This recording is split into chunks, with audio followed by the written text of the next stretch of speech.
There aren't many people who would stand in front of an audience like this and say that COVID has been good for anything or anyone.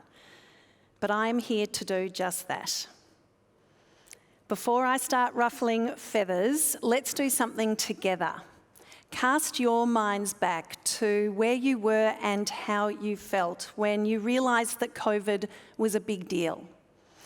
Not just an everyday headline crafted to evoke unnecessary dread or division, but something that compelled you to reach for another packet of toilet paper in the supermarket. Got your memory? Good. I was in my office in Melbourne Town Hall at the heart of our city, a city that had, in the decade prior, been voted as the world's most livable city for 7 consecutive years. Melbourne was the engine room of the state's economy and Australia's fastest growing city. The biggest challenge that we had at Town Hall at the time was how to manage a decade-long population boom.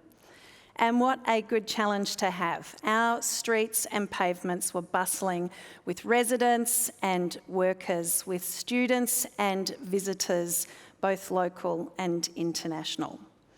And there I was, 2 years into my first term as Lord Mayor, poised to seize these opportunities and deliver for our community. But that all came crashing down with the bring, bring of a telephone.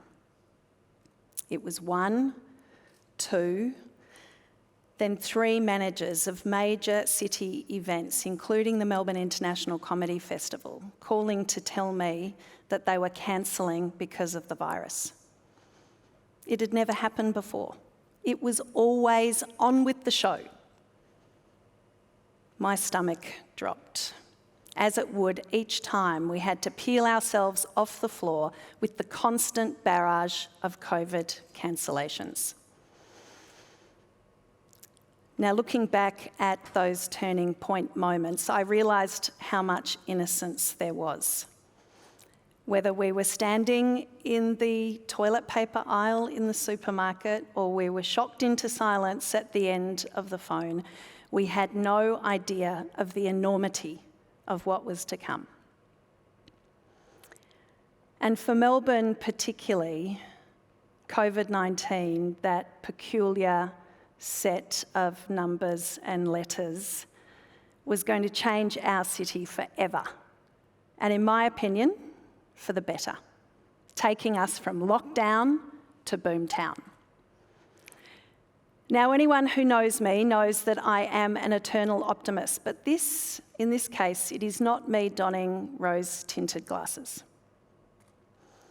Forged through fire, there is beauty in what remains. In the midst of chaos, there also lies opportunity. Now, we've all heard variations on these, and there are many because it is human nature to face down adversity and to pirouette to something more promising. But let me take you back into the fire. Melbourne had 262 days in lockdown, amongst the most of any city in the world. Health and protecting health was absolutely paramount. But the impacts of lockdowns decimated our city overnight. Businesses shut up shop, international students left, and our streets emptied. Now, many people around the world experienced lockdowns. But can you imagine 262 days? That's 103 shy of an entire year where you're stuck inside and you cannot hug friends and loved ones. You're missing births and you're missing last farewells. Months behind a mask, restricted to a 5-kilometre radius and subject to a curfew from 9 p.m. to 5 a.m. This was Melbourne's reality. But as I stand here with you today, I can say that Melbourne has emerged bruised, but bolder and braver because of it all. Let's go back to your COVID memories. Let's sit in that anguish and anxiety, the fear and uncertainty of those times. It's uncomfortable, isn't it? But how long does it take for those feelings to give way to the hope and the determination, the sense that we were all in it together, and the focus that then formed around innovation and collaboration and fortitude? Who remembers the teddy bears in windows, the weirdly decorated wooden spoons stuck into our nature strips, to messages of encouragement chalked into our pavements? These are the COVID memories that define the experience for me, that flood the fragments of lockdown memories and binds them together like the gold in kintsugi pottery. Now, Melburnians and Melbourne could have been forgiven for curling up into the fetal position and riding COVID out underneath a doona. And there were days when we all felt like that. But at the City of Melbourne, we didn't stop planning for the future prosperity, inclusiveness, and sustainability of our city. And each time restrictions lifted, we got together in council community planning sessions.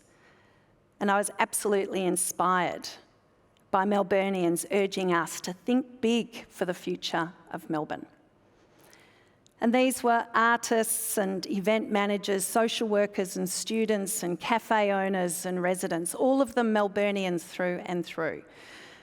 And they were fresh from juggling remote work and homeschooling and constantly changing restrictions, but they couldn't have been more determined.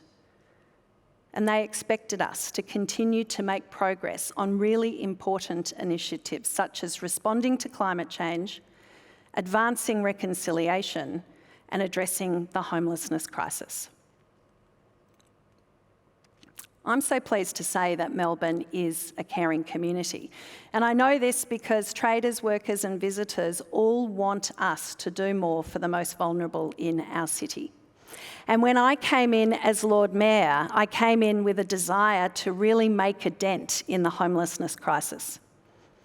But never in my wildest dreams did I imagine that we would achieve that in my lifetime, let alone my term. But COVID helped us do that.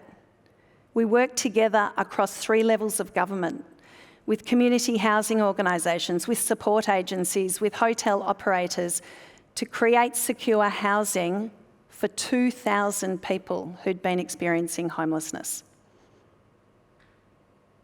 And do you know what that did? It changed lives. I've recently been contacted by a gentleman who stayed in a local hotel during lockdowns.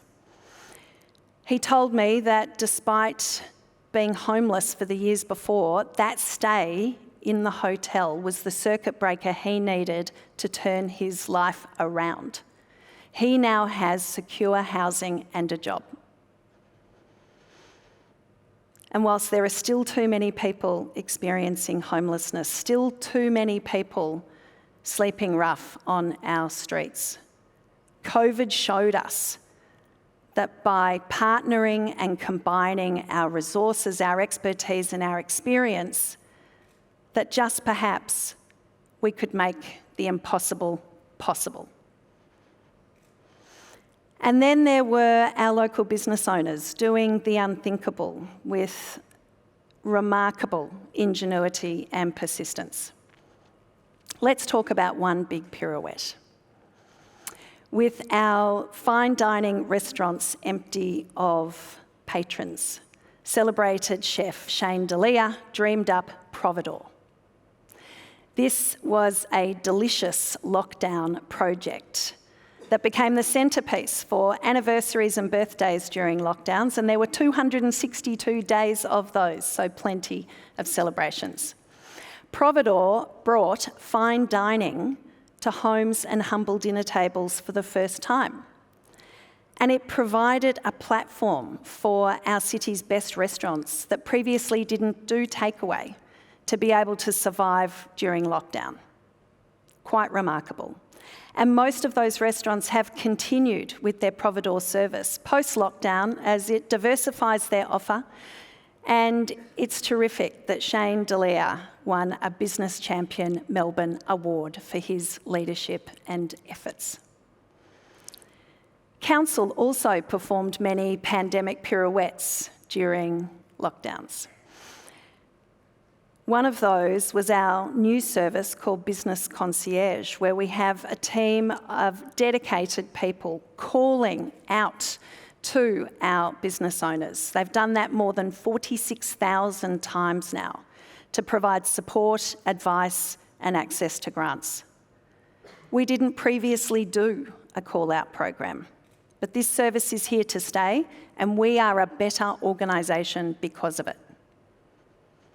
And then there was the delivery of outdoor dining parklets in record time. This was done to a chorus of voices telling us that Melbourne was not an outdoor city. And yet each time restrictions lifted, our restaurants, pubs and cafes were able to serve more patrons sooner, and we're so pleased that they could welcome all of those guests back. And those outdoor dining parklets are a permanent positive feature of Melbourne. Will we, won't we? All of the conjecture and rumours of going in and out of lockdowns was absolutely crushing for our events industry. Will we, won't we? I had so many telephone calls with event managers who were desperately seeking certainty through 6 excruciating lockdowns. We were the events capital of the nation, but that title was at risk. But I'm so pleased to say we are still the events capital of the nation.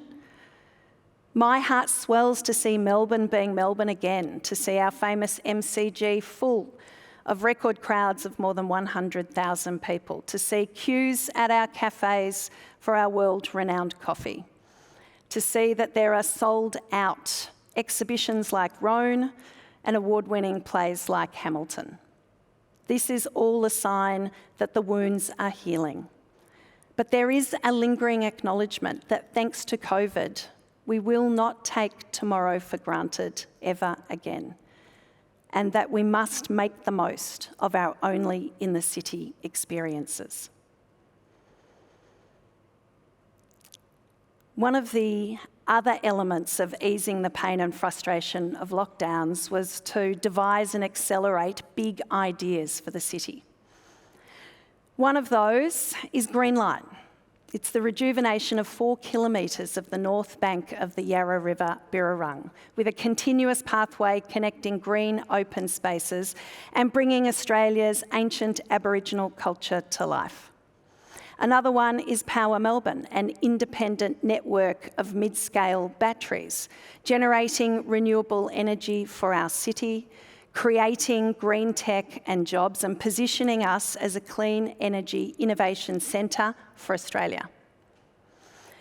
Now, I know that there are still so many businesses on their knees, and that there is still so much more that we need to do.